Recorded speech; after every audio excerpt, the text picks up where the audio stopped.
кампањата за која што досега зборувавме, јас внимавам, е и една представа која што го носи истиот наслов, јас внимавам. Овде се дел од екипата, дали се главни актери, предпоставам што ме полицаец дека се главните актери, инаку само да кажам, пред да ги кажам имињата на самите актери, дека тие ни доаѓаат од студиото под палката на Магдалена Ризова, нашата позната актерка, и сега да ги представиме и самите глумци. Мартин ни е во улога на полицаец, да бидеме попрецизни, Мартин Горговски, потоа тука ни е Александар Ицковски и Адриен Бојрал, така? Да. Добро ни дојдовте, дечки. Добро ве најдовме. Мартин, како да си полицаец? Па, убаво, интересно кога имаме вакви мирни, фини деца. А што е вашата улога, дечки? Ние сме помошниците на полицаецот и му помагаме кога објаснува нешто на представата. Дали можете вака накусо, бидејќи целата представа не можеме да видиме во емисијата, ќе видиме само парче, да им доловиме на гледачите од прилика за што станува збор? Оваа представа е по сценарио на Благица Ристов. Инаку, како што кажавте, под раководство на Магдалена Ризова Черних во детското драмско студио Детски свет. Инаку е едукативна представа која што има цел да ги научи децата на основните правила и прописи за безбедност во сообраќајот. Околу приказната нешто? Инаку приказната нема некое сиже раскажувачко, туку се случува на полигоните кои што ги донира ОКТА.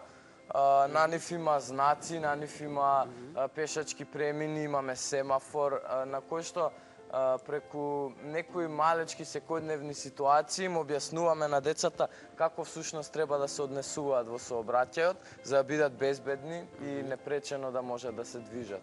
Адриен, тебе од целата представа шо ми ти е најинтересно? Кој дел? Најинтересно ми е кога ја преминувам улицата. Правилно. И како, кажи ми, како правилно се преминува улица? Прво треба да погледнеме од лево, па потоа десно. Ајде, покажи ни точно да знаеме. И, еве, погледнавме, што погледнавме сега, што правиме? Ја поминуваме улицата. Кога? Ако? Ако нема... Ако има автомобил? Не. Ако нема. На кое место треба да преминуваме улицата? Кое е место одредено за преминување улица? На одбележан пешачки премин. Така. А ако нема пешачки премин, што правиме? Тогаш погледнуваме лево и десно. Како што рече Адриан, значи. Александар, ти што поука извлече од представата? Дека на другарчињата да внимаваат во сообраќајот.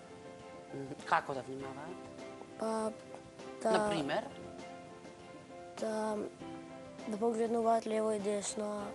4 очи што се вели да отвориме, така? А од вас некој дали вози на велосипед? Да. Каде треба да се вози со велосипедот? На велосипедска патека. А што правиме ако нема? Се движиме десната страна на улицата. А вие си знаете. Ќе видиме, значи, и дел од представата, но пред да го видиме тоа, која порака би ја испратиле до сите учесници во сообраќајот? Па да бидат внимателни, да ги почитуваат сообраќајните правила, затоа што најпрвин треба да се чуваме самите себе во сообраќајот, а потоа и сите останати. Океј, почитувани актери, вие препуштам сцената да видиме како изгледа дел од представата. Јас внимавам.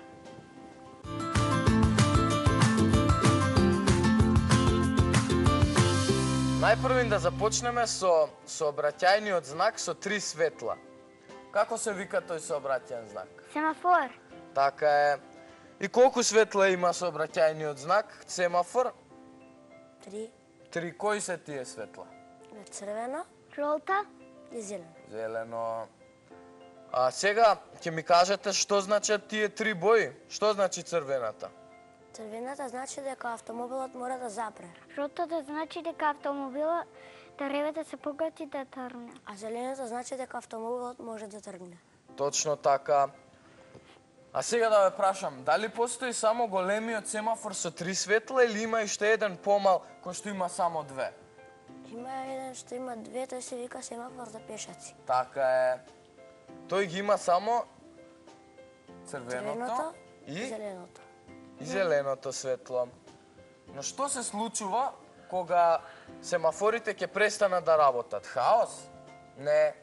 Тогаш сообраќајот го регулира чичко полицаец со знаците што ќе ги научиме сега. Кога чичко полицаец ќе ја крене едната рака високо горе, тоа значи дека сите учесници во сообраќајот мора веднаш да запрат. Кога чичко полицаец ќе ги крене рацете хоризонтално покрај него, тоа значи дека сите кои што се движат во правец кој ги сече рацете на чичко полицаец, тоа значи ако го гледате чичко полицаец во лицето или во грбот, мора веднаш да сопрете. А ако чичко полицаец го гледате во профил од страна, тоа значи дека можете да преминете.